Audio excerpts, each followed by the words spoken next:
Chapter 44 of Great Expectations, by Charles Dickens.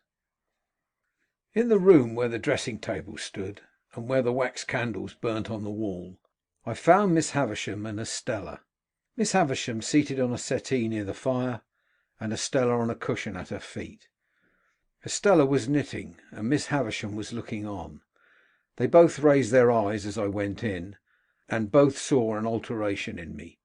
I derived that from the look they interchanged. "And what wind," said Miss Havisham, "blows you here, Pip?" Though she looked steadily at me, I saw that she was rather confused.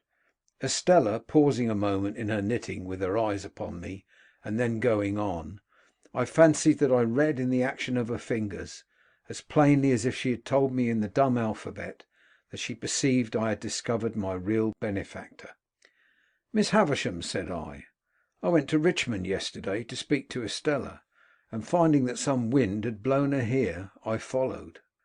Miss Havisham motioning to me for the third or fourth time to sit down, I took the chair by the dressing table, which I had often seen her occupy.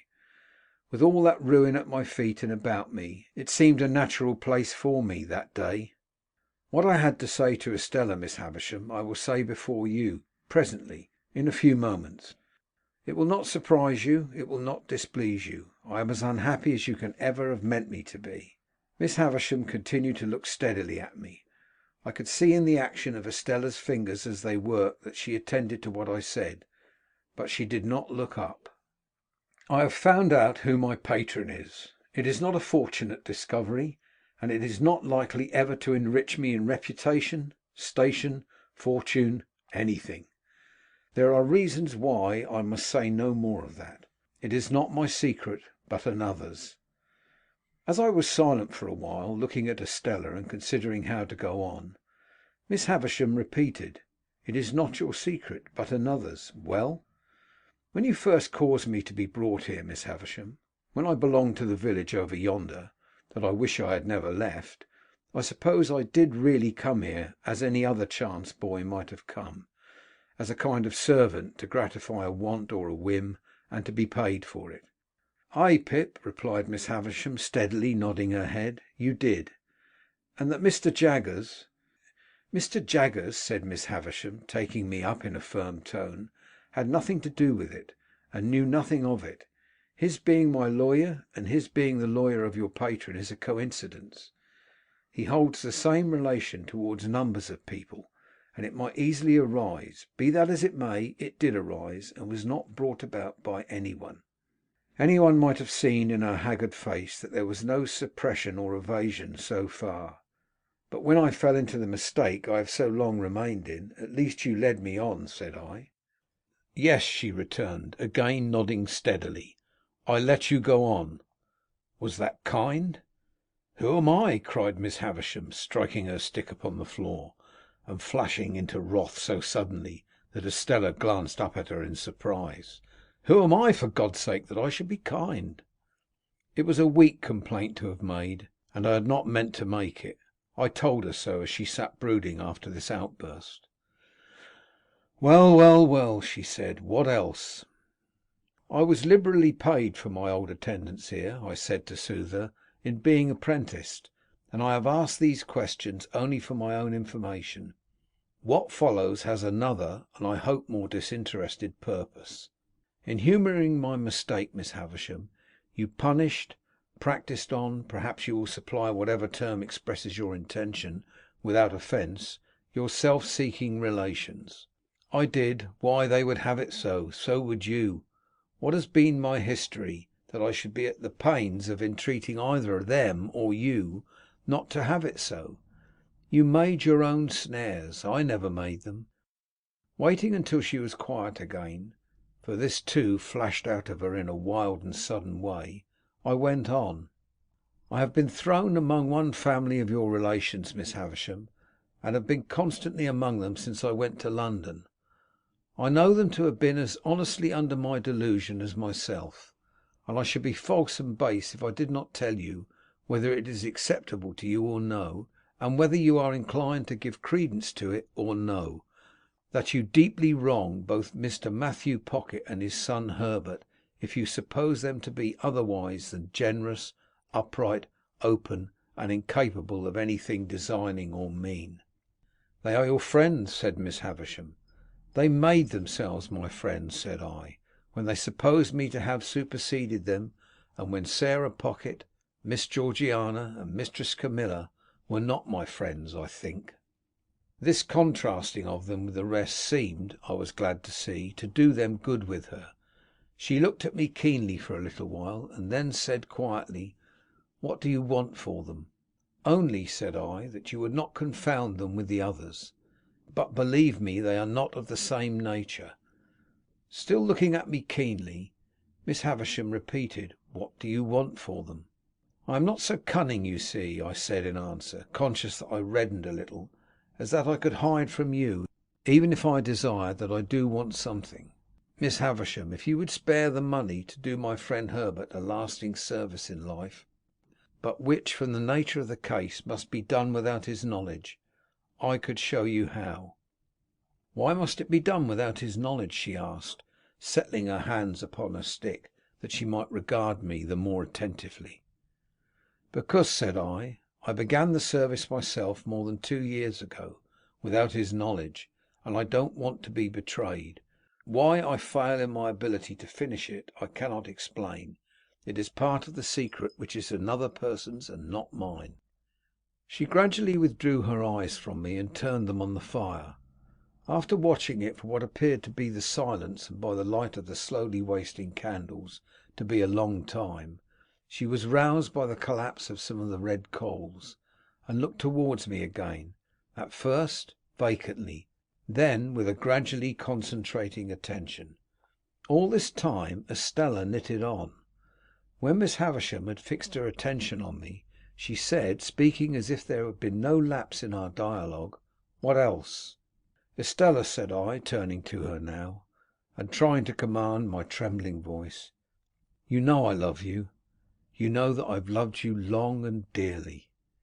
She raised her eyes to my face on being thus addressed, and her fingers plied their work, and she looked at me with an unmoved countenance. I saw that Miss Havisham glanced from me to her, and from her to me. I should have said this sooner, but for my long mistake. It induced me to hope that Miss Havisham meant us for one another. While I thought you could not help yourself, as it were, I refrained from saying it, but I must say it now. Preserving her unmoved countenance, and with her fingers still going, Estella shook her head. "I know," said I, in answer to that action, "I know I have no hope that I shall ever call you mine, Estella. I am ignorant of what may become of me very soon, how poor I may be, or where I may go. Still, I love you. I have loved you ever since I first saw you in this house." Looking at me, perfectly unmoved, and with her fingers busy, she shook her head again. It would have been cruel in Miss Havisham, horribly cruel, to practise on the susceptibility of a poor boy, and to torture me through all these years with a vain hope and idle pursuit, if she had reflected upon the gravity of what she did. But I think she did not. I think that in the endurance of her own trial she forgot mine, Estella. I saw Miss Havisham put her hand to her heart and hold it there, as she sat looking by turns at Estella and me. "It seems," said Estella very calmly, "that there are sentiments, fancies, I don't know how to call them, which I am not able to comprehend. When you say you love me, I know what you mean, as a form of words, but nothing more. You address nothing in my breast. You touch nothing there. I don't care for what you say at all.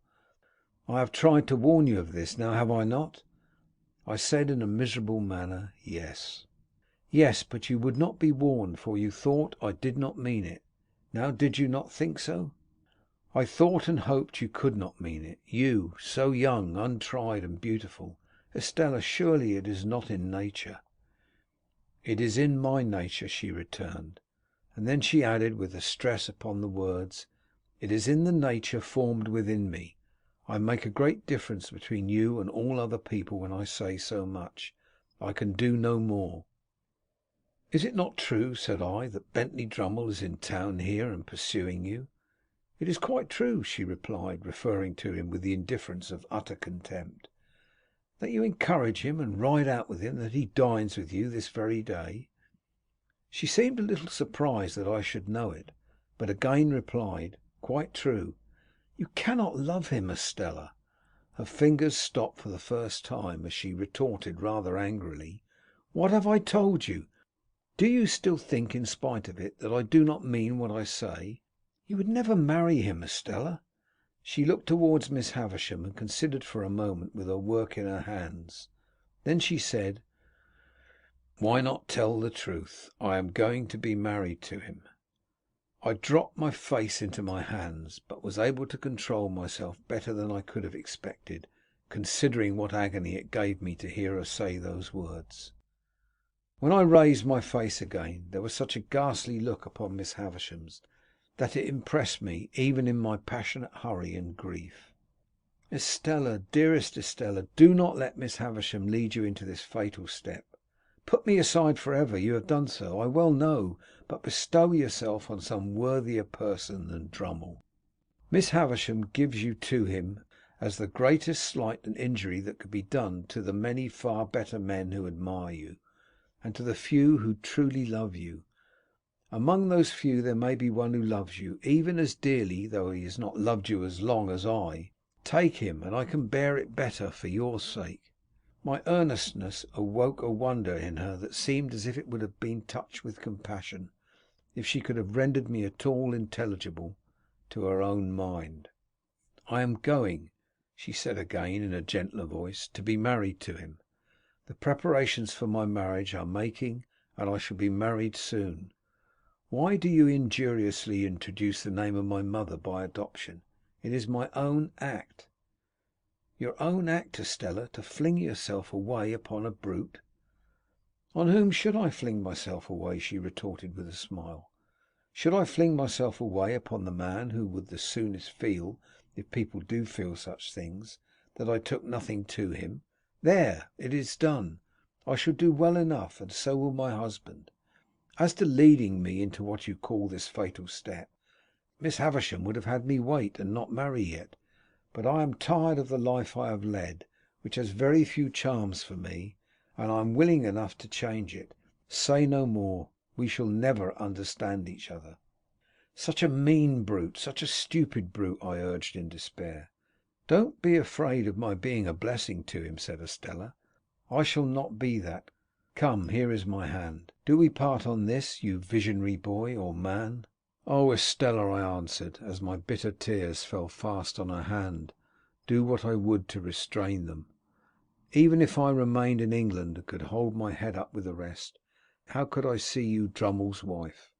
"Nonsense," she returned, "nonsense. This will pass in no time." "Never, Estella." "You will get me out of your thoughts in a week." "Out of my thoughts? You are part of my existence, part of myself. You have been in every line I have ever read since I first came here.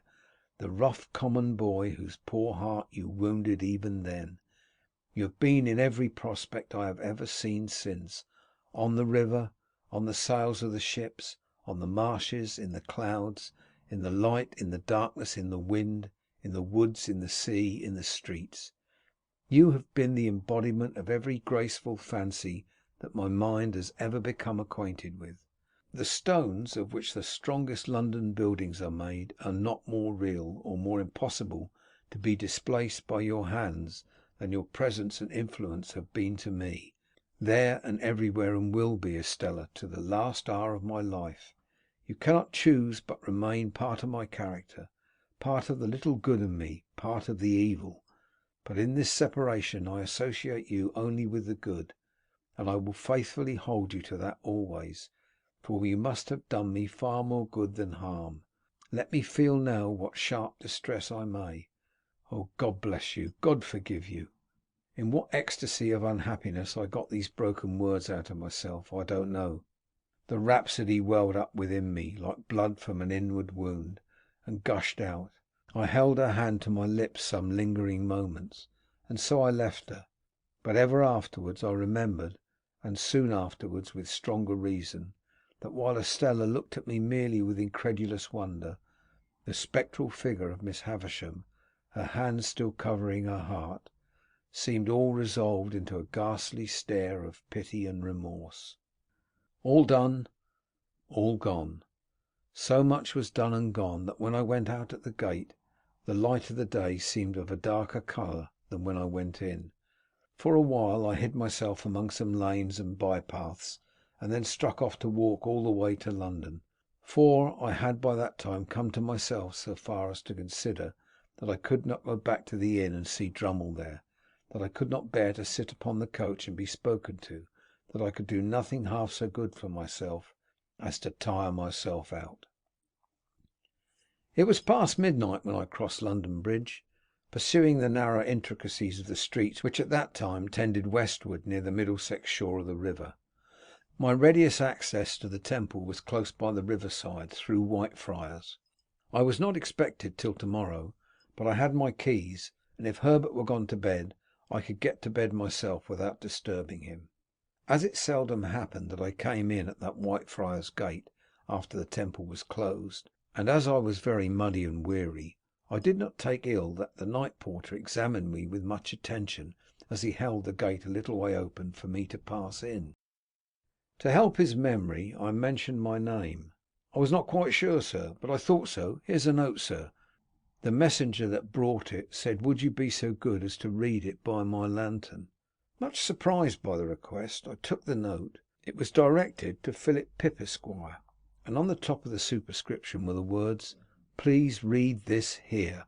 I opened it, the watchman holding up his light, and read inside, in Wemmick's writing, "Don't go home."